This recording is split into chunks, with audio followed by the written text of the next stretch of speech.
누군가에게 선물이 되는 삶이란 제목으로 하나님 말씀 증거하도록 하겠습니다. 사사기는 이중 서론으로 되어 있습니다.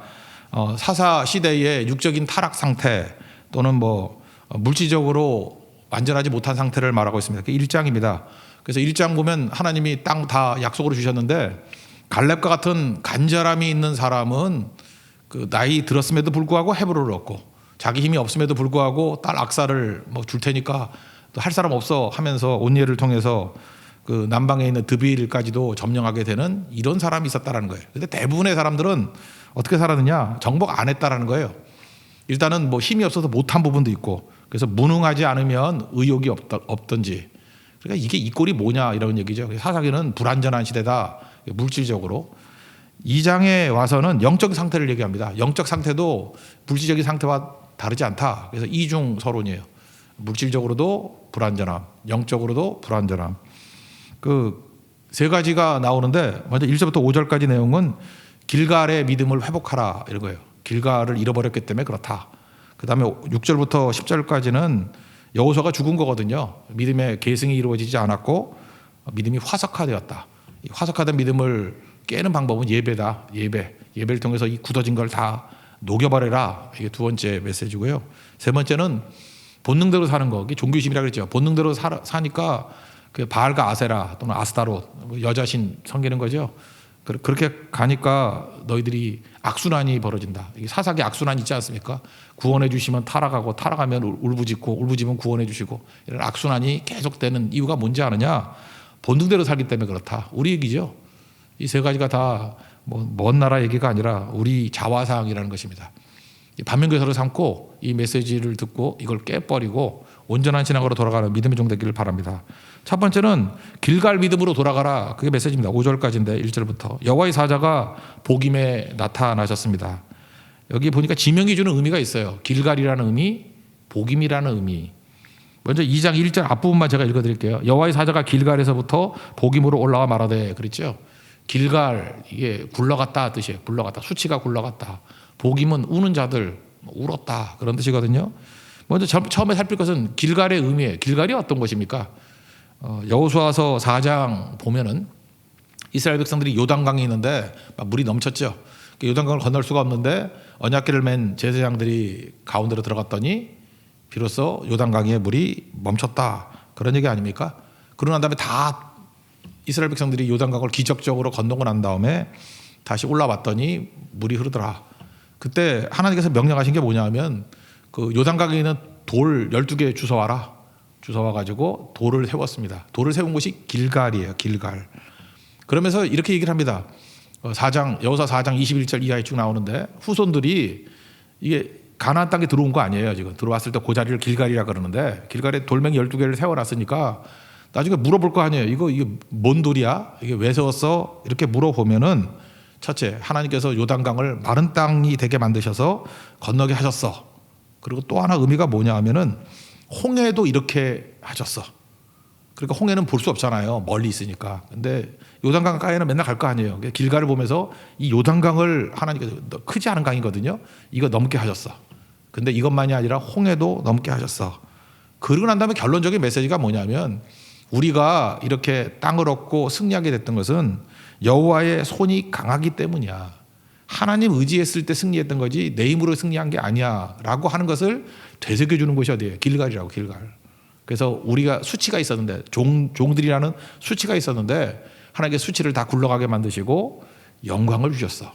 그러니까 승리는 하나님께 있는 거고 전쟁은 하나님께 속한 거고 이기려고 니네가 하냐? 그러면 하나님 잘 믿어야만 이기는 거지 내 힘과 능력 의지하면 이길 수가 없어 라고 하는 것이 길갈이라는 거예요. 또 길갈에서 행했던 게 하나 더 있죠. 할례를 행했습니다. 할례. 길갈의 바로 앞에가 여리고성 아니에요. 여리고성 가기 전에 그 길갈에서 할례를 베풀었다고요. 남자 외과 수술 아닙니까? 이건 무슨 얘기예요? 전투 능력 상실한 거죠.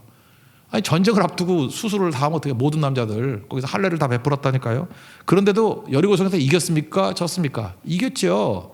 그러니까 또 한 번 얘기하는 게 뭐예요? 길갈은 우리 힘이 약화된다 할지라도 하나님이 도와주시면 아무리 연약하고 부족해도 이기는 거야 무조건. 길갈은 그런 믿음이라고요. 하나님의 도우심으로 요단강을 건너고 홍해를 건너고 하나님의 도우심으로 우리가 가장 약하다 할지라도 승리는 하나님이 주시는 거야. 이게 길갈 믿음이라는 것입니다. 수치에서 벗어나 영광에 이어나는 길 길갈에 있다. 이거를 알려주고 있다라는 것입니다. 그래서 길갈에서 복임으로 올라왔다. 하나님의 사자가 올라왔다. 이 얘기는 니네들이 길갈의 믿음을 지금 기억하고 있니? 이거를 얘기하고 있다라는 것입니다. 그러니까 하나님께서 말씀하시는 거예요. 내가 언약이면 쌍방 아니에요. 내가 맹세한 땅 줬지.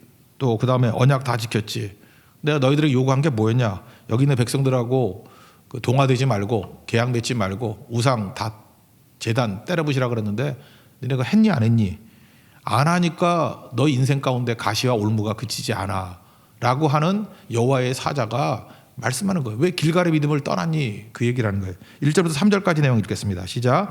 여호와의 사자가 길갈에서부터 복임으로 올라와 말하되 내가 너희를 애굽에서 올라오게 하여 내가 너희의 조상들에게 맹세한 땅으로 들어가게 하였으며 또 내가 이르기를 내가 너희와 함께한 언약을 영원히 어기지 아니하리니 너희는 이 땅의 주민과 언약을 맺지 말며 그들의 제단들을 헐라하였거늘 너희가 내 목소리를 듣지 아니하였으니 어찌하여 그리하였느냐? 그러므로 내가 또 말하기를 내가 그들을 너희 앞에서 쫓아내지 아니하리니 그들이 너희 옆구에 가시가 될 것이며 그들의 신들이 너에게 올무가 되리라 하였노라. 왜 길갈의 믿음 잃어버렸니? 그러니까 니네들 이것 때문에 문제야.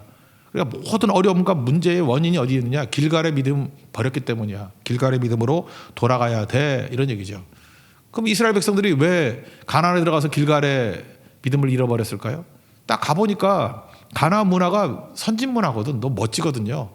여러분 역사의 흐름을 한번 보십시오. 유목과 농경이 있으면 유목의 상황이 선진적이에요. 농경이 선진적이에요. 때려 맞춰요. 농경이겠지. 농경. 그죠? 유목민들이 뭐 그 오랑캐라 그랬잖아요. 중국에서도 농경 민족들은 그 중화라 그러고 뭐 그러지 않았어요? 언제나 농경 민족이 강한 이유가 뭐죠? 잉여가 가냐. 잉여. 특별히 논농사 짓고 막 이러면요 잉여물이 나오잖아요. 먹고도 남으니까 창고 쌓아두고 있다고요. 근데 농경 민족 그건 이렇게 잉여분이 있는데 목축하는 사람들은 맨날 부족하잖아요. 그죠? 맨날 부족하고 굶고 어렵고 몽골 사람들 봐요. 뭐 살찐 사람 있나 그죠? 힘들잖아요. 그래서 그들의 꿈이 뭐예요? 정착을 못 하잖아요.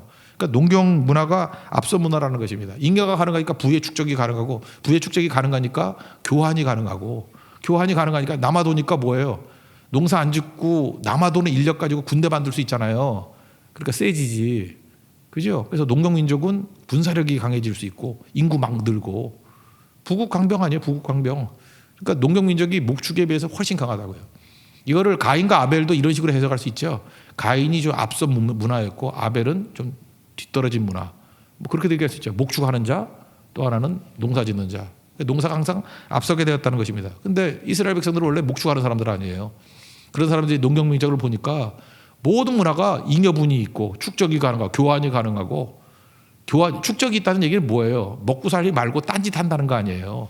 그러니까 문화가 화려하고 놀 수 있고 쾌락이 있고 유흥이 있고 그러니까 홀딱 빠져버리는 거죠. 그죠? 농경 문화. 그러니까 농경 문화에서 믿는 신이 뭐예요? 바알과 아세라 또는 아스타롯 여신. 바알은 황소 모양으로 나오잖아요. 힘과 부요의 상징이고 풍요의 상징이고 그다음에 그 여자는 다산의 상징. 그죠? 애 많이 낳고 뭐 다 풍족하다. 그 농경 문화의 특징이라고요. 그러니까 거기에 다 빠져가지고 하나님이 뭐고 없다 이렇게 가는 거. 그래서 얘기하는 거 아니에요. 니네들이 그들과 언약도 맺지 말고 그들의 재단 다 헐어버려 그러는데 아니 물질에 빠져가지고 하나님을 저버리고 간다고 니네들이 되는지 아느냐? 그러니까 어디로 돌아가라는 거예요? 길갈로 돌아가라. 그랬더니 얘네들이 모여서 우네요. 우리는 운다 그러니까 우는 자들이라는 게 복임이거든요. 나눠주 보면 1번 나오잖아요. 복임. 우는 자들. 회개의 눈물이 아니에요. 억울해서 운 거라고. 하나님 그냥 하나님 왜 이렇게 질투가 심해요? 뭐 이런 거지. 그죠? 여기 와가지고 하나님도 믿고 돈도 좀 벌면 안 돼요? 우리 다 그런 거 아니에요? 복임이 그런 거라고요. 하나님 이게 너무하잖아요. 그냥 예수 적당히 믿고 사회도 적당히 하고 그런 게 복 아니에요? 우리 다 그런 걸 추구하잖아요. 그러니까 이게 사사기지. 그죠? 믿음도 가지고 세상도 즐기고 뭐 이런 거 하는 게 얼마나 좋아요. 하나님 왜 자꾸 다그치는 거예요? 근데 뭐라고 얘기해요? 하나님도 섬기고 세상도 섬긴다. 한 번도 이스라엘 백성들은 바알만 섬기겠다고 말한 적이 없어요. 여호와도 섬기고 바알도 섬기고 둘 다 섬기겠다는 거예요. 그래서 가시가 떠나지 않고 올무가 떠나지 않고 그렇다는 거예요. 다 우리 얘기 아닙니까? 4절 5절 한번 다 같이 읽겠습니다. 시작.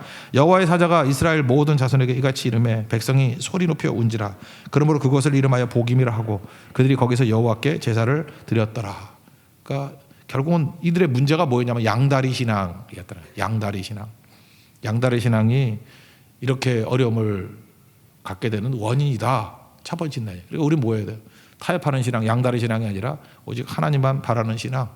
이 세상과 함께 세상도 사랑하고 주님도 사랑하는 것이 되면 올무와 가시가 떠나지 않는다. 그런 얘기입니다.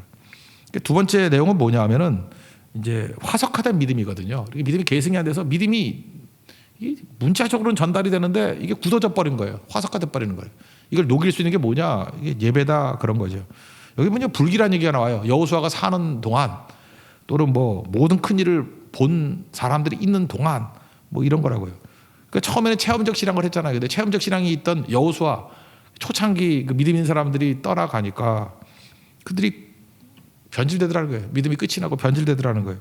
6절 7절 한번 읽겠습니다. 시작. 전에 여호수아가 백성을 보내매 이스라엘 자손이 각기 그들의 기업으로 가서 땅을 차지하였고 백성이 여호수아가 사는 동안과 여호수아 뒤에 생존한 장로들 곧 여호와께서 이스라엘을 위하여 행하신 모든 큰 일을 본 자들이 사는 날 동안에 여호와를 섬겼더라. 신앙이 굳어지게 되는 순서를 한번 보면 이런 거예요.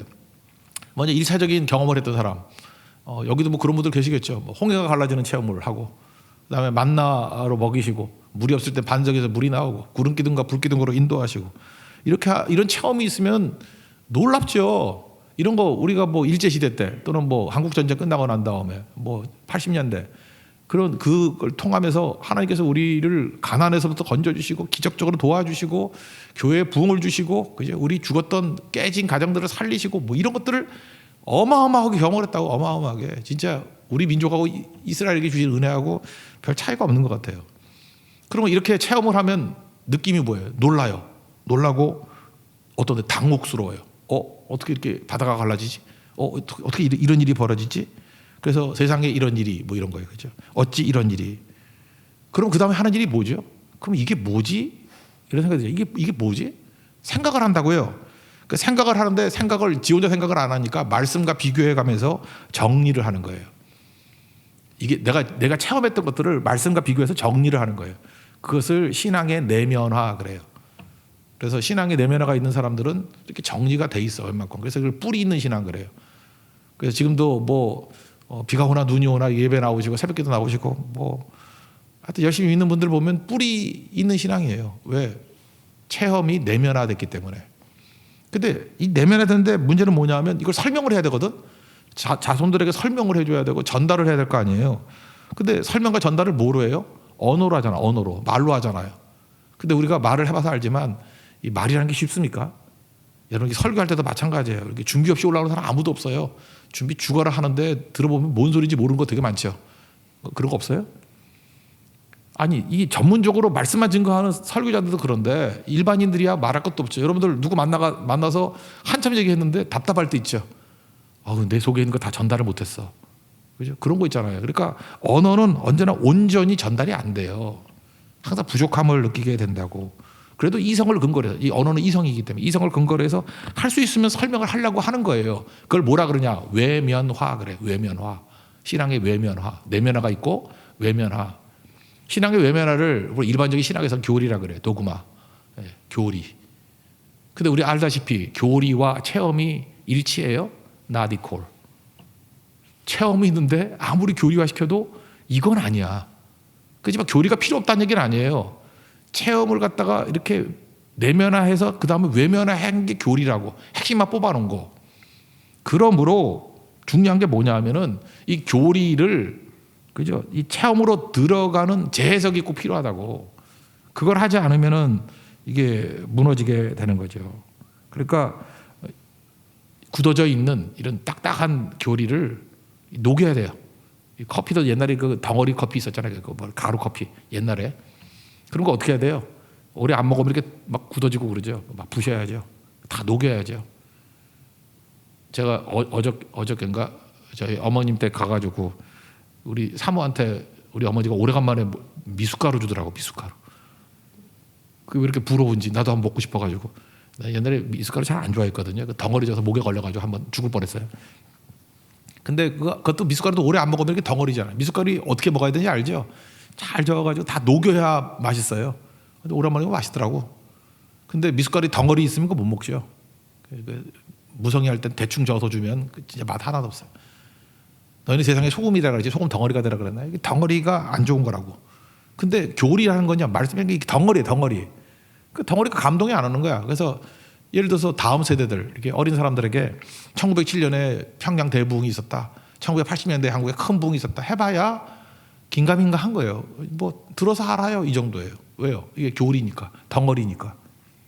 그러니까 이걸 녹일 수 있는 방법이 뭐예요? 이스라엘 백성들에게 하나님이 주신 축복이 있는데 하나가 절기와 예배라고. 1년에 3번 절기를 통해 가지고 이걸 녹이는 거예요. 예배 이걸 녹이는 거예요. 그래서 예배가 소홀히 되면은 이게 절대 녹지 않습니다. 다음 세대에 예배를 물려줘야 되는 이유가 뭐냐면 우리에게 이렇게 딱딱한 굳어진 형태의 교리로 이거 중요한 거예요. 그래야 유지가 되지 보존이 되지. 언어화된 것을 가지고 이제 못 느끼는 거예요. 근데 이걸 예배로 녹이는 거예요. 막 녹이면은 아 이거였구나. 바로 이 능력이었구나. 우리는 망각의 존재거든요. 아까 길갈 얘기했잖아요. 왜? 이거 기억하라고. 다 잊어버려요. 다 잊어버리는데 이게 덩어리 돼 있으니까 다 잊어버리고 덩어리만 남는 거예요. 그러니까 뭐예요? 기억을 되살리는 거예요. 우리 망각의 존재니까. 예배입니다. 예배. 기억을 되살리는 게 예배. 덩어리 된 것을 녹이는 게 예배. 그리고 또 하나 녹일 수 있는 게 뭐예요? 현장이죠. 그래서 예배, 기도, 선교. 현장에서 말씀을 증거할 때 주의 성령께서 함께하는 능력을 체험해서 또 녹이는 거예요. 그래서 다음 세대의 믿음이 전수되기 위해서는 반드시 필요한 게 뭐냐면 녹이는 작업이 필요하다고. 그래서 예배가 소홀히 되면 전수가 안 돼요. 선교가 끊어지면 전수가 안 돼요. 왜? 그때 그 체험이 살아나질 않기 때문에.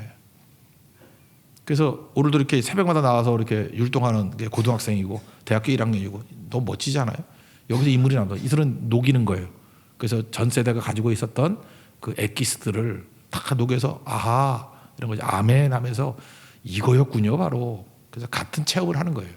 그래야 여호수아가 살아있는 동안에만 유지되는 말씀이 아니라 죽고 난 다음에도 계승이 되는 말씀이 되고 계속 유지가 되는 거예요. 종종 지금같이 전염병 이렇게 팬데믹이 있으면 이제 비대면 예배 드린다고 해서 맨날 온라인으로 예배 드리는 거를 하잖아요. 뭐 전염병 있으면 그럴 수도 있죠. 근데 비대면 예배를 드리면서 두 종류가 있어요. 이게 익숙해지는 사람이 있고 아 이거 되게 편하네. 이런 사람은 덩어리만 믿는 거예요. 그러니까 대가리 신앙이에요. 대가리 신앙. 머리로만 믿는 거야. 그런데 진짜 성령이 역사하게 되면요. 이게 녹아지지 않는 말씀이 녹아지지 않는 거기 때문에 뭔가 목마름이 있어. 목마름이 있어가지고 어떻게든 예배 드릴 수 있는 장소가 있다 그러면 아, 답답해 미치겠어요 하면서 오는 거예요. 그죠? 와가지고 이 예배라는 게 말씀만 듣는 게 아니거든요. 현장 임하는 하나님의 성령의 역사가 있고 또 성도 공동체가 드리는 회중으로서의 예배가 있다고요. 그때 완전히 녹는 거예요. 그러니까 이스라엘 백성들이 1년에 3번씩 모였지. 그 모인 이유가 뭐예요? 그래야 녹아지니까. 안식일 지키니까 뭐예요? 그래야 녹아지니까. 근데 이거 한두 개씩 다 없어지기 시작하니까 사사기 시대에 오더라는 거예요. 다 끊어져 버리고. 나머지는 덩어리가 있고. 덩어리는 언제 나타나죠? 위기 올 때만 또 그 말씀 붙들고 이걸 어떻게 녹여요? 고난으로 녹여. 이 바보들은. 죽어라 고난이 있으니까 지 피눈물로 녹여.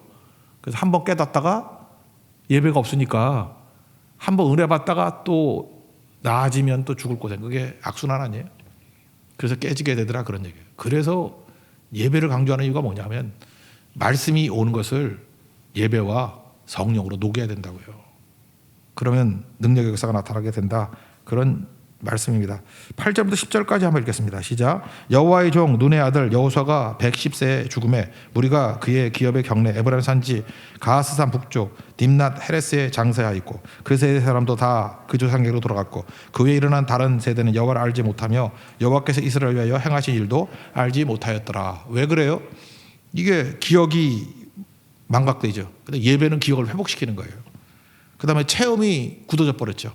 체험을 회복시키는 거예요. 녹여서. 그리고 현장의 회복. 이건 선교와 전도겠죠. 계속해서 이들로 말하면 영적 싸움을 벌이는 거죠. 이제 사사가 올 때마다 영적 싸움을 벌이거든. 싸움 벌일 때마다 하나님이 도와주시면 이기죠. 그때 깨닫는 거야. 아, 이게 우리 조상들에게 주셨던 승리가 바로 이런 거였구나. 근데 예배가 일상화되지 않으니까 또 굳어져 버려. 녹았다 굳어지고 녹았다 굳어지고. 이게 뭐 하는 짓인지 모르겠어요. 그죠? 그러니까 사사기는 악순환이지 악순환. 여러분 예배를 통해서 그러니까 우리 교회가 강조하는 예배기도 성도가 이건 그저 딱딱해진 것을 굳어진 것을 화석화된 것을 녹이는 능력이라는 거예요. 그래서 그 다음 세대까지도 전 세대가 체험했던 것들을 교리를 통해서 말씀을 통해서 진짜 하나님의 말씀이군요 라고 하루 깨닫는 그런 계승의 역사가 나타나는 우리 하나님의 종들이 되기를 축원합니다. 그다음에 세 번째 내용은 이제 본능대로 살 때 악순환이 벌어진다고 하는 이제 쭉 얘기해. 11절부터 23절까지 얘기. 본능이 뭐라 그러세요? 종교심이 뭐예요? 본능. 두려움과 욕심이잖아요. 두려움 피하려고 하는 거, 욕심은 채우려고 하는 거. 그래서 본능에 딱 합당한 게 뭐냐? 우상이거든요. 그게 바알과 아스타롯, 바알과 아세라 이런 거였다고. 바알은 뭐라 그랬어요? 황소고, 그 바알 그 인터넷 같은 데 한번 쳐봐요. 바알 신 어떻게 생겼냐면 이 머리 대가리는 황소야. 황소. 이렇게 부의 상징. 손에는 뭐 철퇴 같은 거 들고 있어. 힘이죠. 파워. 밀도 파워. 그리고 아스타롯은 뭐 계속 변형이 되죠. 변형이 돼가지고 그 신약에 보면 아프로디테, 거기는 아데미라 그러죠. 아데미. 이게 로마로 오면은 비너스. 그래서 그 에베소 같은데 이렇게 아데미상 같은 거 보면은 여자 젖가슴이 뭐 수천 개 있고 막 이런 걸로. 그러니까 뭐예요? 그 풍요와 다산. 그러니까 딱 뭐예요? 인간의 욕심이지, 욕심. 본능대로 사는 거. 그러니까 본능에 충실한 게 뭐예요? 바알과 아스타롯, 바알과 아세라. 그러니까 본능의 반대가 뭐예요? 말씀대로. 그러니까 NIBC, 나나이 뭐 크라이스트. 그렇게 살아야 된다라는 것입니다. 그러니까 길갈의 신앙을 잃어버리고 예배 실패해 버리니까 본능대로 살죠. 본능대로 사니까 뭐 볼 것도 없지. 막가는 인생이지 뭐. 뭐 안 믿는 거하고 똑같잖아요. 본능대로 사는 거. 11절부터 13절까지 읽겠습니다. 시작. 이스라엘 자손이 여호와의 목전에 악을 행하여 바알들을 섬기며 애굽 땅에서 그들을 인도하여 내신 그들의 조상들이 하나님 여호와를 버리고 다른 신들 곧 그들의 주위에 있는 백성의 신들을 따라 그들에게 절하며 여호와를 진노하시게 하였을 때 곧 그들이 여호와를 버리고 바알과 아스타롯을 섬겼으므로. 본능대로 살았다. 종교심으로 살았다. 여러분 본능대로 산다는 게 뭐예요? 나 중심이잖아요. 나 중심. 나 중심으로 두려움을 피하고 나 중심으로 욕심을 채우고 나 아니야 나. 그러니까 윌트 파워, 그 니체가 얘기했죠. 이게 권력으로의 의지 이런 거. 힘 좋아하잖아, 힘. 돈 좋아하잖아. 돈 좋아하고 힘 좋아하는 이거 뭐예요? 돈 있으면 나를 드러내잖아. 여기 있을 때 여러분 하나도 안 보이는데 이번에 뭐 미나리에 나왔던 것 같이 뭐 800만 원짜리 빨간색 루이비통 원피스를 입고 누가 나타나. 그럼 얼굴은 안 보이고 그 옷은 보이겠지. 뭔지를 모르는 것 같네, 여러분들. 돈은 그런 거라고요. 돈 여기서 돈 한 800만 원 써가지고 뭐 이렇게 루이비통 옷 같은 거 나도 눈이 가던데 하도 괴상하게 생겨서. 예. 그러니까 돈은 그런 거예요. 힘은 그런 거예요. 내가 중심이 되는 거야. 나를 주목하게 만드는 거예요. 내 뜻대로 되는 거예요. 뭐 남자들 같으면 뭐 그러죠. 이렇게 뭐 멋진 거 이렇게 하고 다니고 막 하면은 뭐 자동차 뭐 이렇게 뚜껑 열리는 거 2번 열리는 거 뭐 이런 거 타고 다니면 쳐다볼 거 아니야. 그 묘한 쾌감이 있거든. 그게 바로 뭐예요? 그게 윌트 파워라고. 내가 중심이 되는 거. 그러니까 이 바알 신앙의 특징이 뭐냐면 내가 중심이 되는 거예요. 내가 중심이 되는 거. 그러니까 이웃의 의미가 뭐예요? 이웃 경쟁자예요. 그러니까 똑같은 옷 입고 오면 승질나. 여자분도 그러죠. 똑같은 옷. 내가 비싼 거 샀는데 내가 똑같은 거 입고 와. 죽이고 싶어. 나 왜 똑같은 거 입고 왔어? 그죠? 똑같은 차 사면 나만 좋은 거 타야 되는데 왜 너도 좋은 거 타? 열받죠. 이런 거 경쟁자로 해요. 이웃을 경쟁자로 여기고. 그러니까 힘이 없을 때는 이웃이 약탈자야. 그러니까 힘이 없을 때는 열받는 거지. 아유 저놈은 저 돈 자랑하네. 그죠? 뭐 이러는 거 화가 나는 거지. 그 다음에 또 힘이 생기면 뭐예요? 그 먹잇감이야. 내가 누구 코를 꽉 눌러버릴까? 뭐 이런 거. 그죠? 콧대를 꺾어버릴까? 결국 이웃이 약탈하지 않으면 먹잇감. 그런 거예요. 그러니까 샤르트르 같은 사람은 뭐라 그랬어요? 이웃이 지옥이에요, 지옥. 그래서 타인은 지옥이다. 지금 현대인들 많은 사람들이 타인은 지옥이다 그렇게 느끼잖아요. 그래서 사람 만나는 게 싫어. 센 놈 만나면 뺏길까 봐 싫고 약한 놈 만나면 괜히 기분 나빠. 자랑질하다가 기분 나빠. 그리고 특별히 약자들이 많잖아요. 요즘에 약자들이 많으니까 다 약탈자로 느껴져. 근데 그 사람이 강해져도 바알 신앙에 머물러 있으면 똑같이 약탈자 돼요. 가난했던 사람이 갑자기 부자가 되면 그 꼴도 또 못 봐줘. 완장찬 놈 돼버려. 가난하다 부자 되면 더해. 가난한 사람들 더 피눈물 흘리게 만들고. 바알 신앙의 체제예요. 그러니까 잘 보세요. 가난에 들어가서 바알 섬겼던 이유가 뭐예요? 기쁨 줄 줄 알고 그게 나를 보호할 줄 알고 좋을 줄 알았죠. 근데 알고 봤더니 만인에 대한 만인의 투쟁. 죽을 때까지 그 싸움 벌이다 끝나는 거예요. 그러니까 나중에는 세상이 허망한 거지. 사람 만나기 싫고. 그래서 심지어 교인들도 교회를 안 올라 그래. 왜? 교인 만나면 열받는데. 비대면 예배가 편해요. 왜? 하나님만 바라보고 사람 안 쳐다보니까 좋아요. 그 얘기 뭐냐면 지속에 아직도 바알이 있기 때문에 그래요. 그러니까 사람이 상처가 되는 거지 잠깐만. 반면에 하나님 중심적인 신앙을 가지면은 달라지죠. 말씀 따라가면 하나님이 중심이니까. 이웃이 뭐로 바뀌냐 하면은요. 그러니까 내가 죽은 거예요. 할례가 뭐예요? 내가 죽는 거잖아요. 할례, 길갈에서 할례 받았다는 게 뭐예요? 무능력자 되는 거 아니에요. 그 전투를 앞두고 외과 수술 받으면 뭐 힘이 없는 거죠. 그래도 하나님이 승리 주시면 이긴다 그러는 거 아니에요? 그러니까 이웃이 뭐로 보이느냐 하면은 이제는 형제 자매로 보인다지만 그게 뭐하고 똑같은 거냐면 내가 저들에게 어떤 선물의 형태로 드러날까 이런 거예요. 내가 누군가의 선물이 되는 거예요. 선물이란 게 은사잖아요. 은사. 내 은사가 나를 위해 쓰는 게 아니라 내가 하나님 돈을 많이 줬어. 그래서 기쁜 거예요. 왜? 뻐기려고 기뻐하는 게 아니고 자랑이죠. 사랑은 뭐냐 하면 돈이 꼭 필요한 사람에게 줄 수 있는 여유가 있기 때문에. 내가 돈이 좀 있어. 그래서 너무 기뻐요. 왜? 우리가 모여서 식사를 하려고 그러는데 돈이 없어. 그래서 밥 먹기도 힘들어. 근데 하나님이 내게 좀 돈을 주셨어. 그래서 내가 밥값을 낼 수 있어. 그래서 기쁜 거예요. 나를 자랑하려는 게 아니라 이 좋은 모임을 계속 가질 수 있기 때문에. 내가 너무너무 기쁜 거예요. 왜? 돈이 좀 있어가지고 선교를 마음껏 갈 수 있고 또 어떤 사람을 갈 수 있도록 좀 후원도 해줄 수 있고. 그러니까 기쁜 거예요. 내가 내 존재가 다른 사람에게 선물이 되는 거죠. 마더 테레사 얘기 들어봤어요? 마더 테레사가 그 캘커타에서 그 가난한 애들이 있는데 살았잖아요. 그죠? 그래서 어디 굶는다는 소식이 들려가지고 이게 먹을 거 사가지고 이렇게 허름한 천막에 들어갔대요. 자기가 이제 만나려고 하는 애. 제가 굶는다 그래서. 그래서 어떤 그 소년, 10대 소년을 만났는데 야 배고프지 하고 이제 빵을 줬다라는 거예요. 먹을 걸 줬더니 잠깐만요 그러더니만 빵 들고 어디 나가더라는 거예요. 그러다 한참 있다가 돌아와서 어디 갔냐 그랬더니 저보다 더 배고픈 친구가 있어서요 그랬대.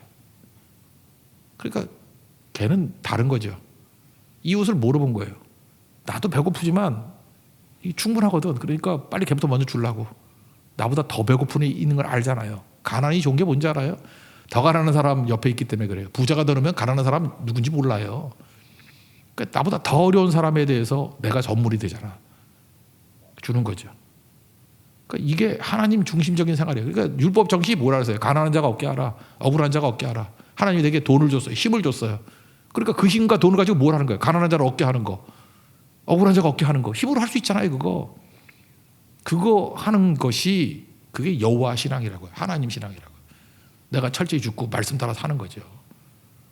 하나님께서 가나안에 가서 이런 나라를 세우기를 원하셨는데 아니 기껏 가지고 한다는 게 바알질을 하냐? 바알질? 아사라질하고 있냐? 지금 거기 가지고 자랑질하고 있냐? 이런 거죠. 그래 너희들은 악순환이 그치지 않고 그러다가 끝나 그런 거죠. 16절부터 19절까지 읽겠습니다. 시작. 여호와께서 사사들을 세우사 노략자의 손에서 그들을 구원하게 하셨으나 그들이 그 사사들에게 순종하지 아니하고 오히려 다른 신들을 따라가 음행하며 그들에게 절하고 여호와의 명령을 순종하던 그들의 조상들이 행하던 길에서 속히 치우쳐 따라서 그와 같이 행하지 아니하였더라. 여호와께서 그들을 위하여 사사들을 세우실 때에는 그 사사와 함께 하셨고 그 사사가 사는 날 동안에는 여호와께서 그들을 대적의 손에서 구원하셨으니 이는 그들이 대적에게 압박과 괴로움을 받아 슬피 부르짖으며 여호와께서 뜻을 돌이키셨음 이거늘. 그 사사가 죽은 후에는 그들이 돌이켜 그들의 조상들보다 더욱 타락하여 다른 신들을 따라 섬기며 그들에게 절하고 그들의 행위와 패악한 길을 그치지 아니하였으므로. 거기까지 봅시다. 악순환이라는 게 악순환. 계속해서 나 중심으로 내 거 채우고 하다 보면 그러고 살아봐라. 그러면 힘 없을 때는 맨날 탈취당하고 힘 있으면 팍 겁나 그 갑질하다가 행복하던 이웃이 없잖아. 이웃이 다 사라져버려. 내가 어려움 당하면 아까 보세요. 내가 막 배고파할 때 누가 빵 있으면 갖다 줄 사람이 생기잖아. 하나님의 나라는 그죠? 내가 누군가에게 선물이 되는 인생이 살면은 그거 다 기쁘잖아요. 어떤 사람이 막 돈을 왕창 벌었어. 근데 막 기쁜 거야. 저 사람 돈을 많이 벌었으니까 우리 선교할 때 많이 헌금하겠네. 그죠? 아니면 저 사람 뭐 저렇게 넉넉하니까 우리 친구 중에 누가 넉넉해졌어. 그러니까 우리가 어떤 선한 일을 하려고 그럴 때 일단 돈 걱정 없겠네. 저기서 대주니까. 나는 건강이 있네. 시간이 있네. 은사가 있네. 그래서 서로가 화합이 돼서 하나가 되는 거죠. 근데 그게 아니면 어떻게 돼요? 친구인데도 불구하고 시기 질투가 돼버리는 거죠. 친구 만나는데 마음이 상하는 거야. 괴로운 거야. 그게 바알질이에요. 바알질. 그렇게 살면 망한다는 거죠. 악순환. 사사기 악순환. 그래서 2장 사사기 시대 영적 상태. 이 반면교사 사람에 대해 길갈. 약해도 부족해도 할례 받아도 하나님이 승리 주신다. 길갈 믿음으로 돌아가십시오. 믿습니까? 길갈부터요. 길갈. 그리고 조상들부터 화석화된 믿음 이렇게 물려받았어요. 교리예요, 그게. 체험을 내면화했다, 외면화하니까 언어의 한계가 있잖아요. 이걸 갖다가 화석이라 그래서 욕하지 말고 빨리 녹여서 내 것으로 만들어 버리십시오. 우리 젊은이들. 내 것으로 만들어야 돼요. 그게 바로 뭐예요? 예배라고. 예배로 녹여버리는 거예요. 현장 예배로 녹여버리는 거예요. 현장 선교로 녹여버리는 거예요. 그래서 잠깐만 남의 거라 그러지 말라고. 여러분 공부를 해도 그래요. 책으로만 읽는 게 아니고 해보는 거예요. 해봐서 아 이거였구나 깨달으면 힘이 되는 거죠. 그렇지 않아요? 맨날 그 무슨 서생같이 앉아가지고 책만 읽고 있어? 읽으면 해봐야지. 해봐서 빨리 내 걸로 만들어 버려야죠. 그죠? 이게 녹이는 거지. 그게 뭐예요? 생명이죠. 생명으로 만들어 버리라고요. 그리고 본능대로 살면 악순환입니다. 본능대로 사는 게 바알이에요. 바알질 하는 거라고. 본능대로 아니라 말씀대로. 그죠? 항상 말씀대로 살아가서 모든 것들을 녹여낼 수 있는 믿음의 종 되기를 축원합니다. 자리에서 일어나겠습니다. 나는 기도하기를 싫은 죄를 범치 않으리.